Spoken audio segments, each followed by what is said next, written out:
Është mesazhi më i qartë që reflekton qartësinë e Shteteve të Bashkuara të Amerikës për rrugën e paqes në Ballkanin Perëndimor. Republika e Kosovës duhet ta ketë prioritetin kryesor antarësimin në NATO si garancin kontekstin e rivaliteteve dhe përplasjeve aktuale gjeopolitike në botë, për shkak se pas bordit të paqes, pas miratimit të dërgimit të FSK-s në forcën stabilizuese ndërkombëtare për Gazën dhe pas një varg hapash konkret strategjik nga ana e Shteteve të Bashkuara të Amerikës me iniciativën e 3 kongresmenëve në dhomën përfaqësuese. Realisht kemi të bëjmë me qartësinë e Shteteve të Bashkuara të Amerikës për hartën e rrugës që garanton paqen dhe sigurinë në Ballkanin Perëndimor në kontekstin e burimit të destabilitetit dhe kërcënimeve të vazhdueshme që vijnë nga Serbia si aktor destabilizues në Ballkan dhe nga rreshtimi i saj me Rusinë në kuadër të politikës revizioniste. Besoj që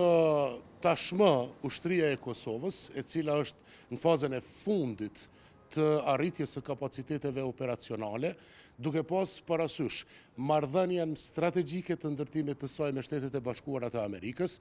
përbën mesazhin më të rëndësishëm afirmativ për Republikën e Kosovës në skenën ndërkombëtare, duke qenë faktor i paqes krah aleatëve në një mision shumë të rëndësishëm ndërkombëtar dhe kjo është më e rëndësishme se sa vetë kapacitetet e saj ushtarake për shkak se të qenit pjesë e një aleance të tillë ndërkombëtare në një mision kaq të rëndësishëm të ndërtimit të paqes në zonën më të nxehtë dhe më problematike të botës e afirmon FSK-n si faktor shumë të rëndësishëm dhe me kontribut tjerëzakonshëm për paqen globale. Të i kalohet është e vështirë, procedura e antarësimit natyrisht që është sfidë dhe prandaj unë e quaj ta qartësi të Shteteve të Bashkuara të Amerikës për rrugën e paqes në Ballkanin Perëndimor, natyrisht për te aspektit në qoftë se gjasat reale janë që të i kalohen pengesat ose jo në këtë moment, ajo që është e rëndësishme është që Kosova duhet të fokusohet në prioritetin më të rëndësishëm strategjik që është antarësimi në Aleancën Veriatlantike.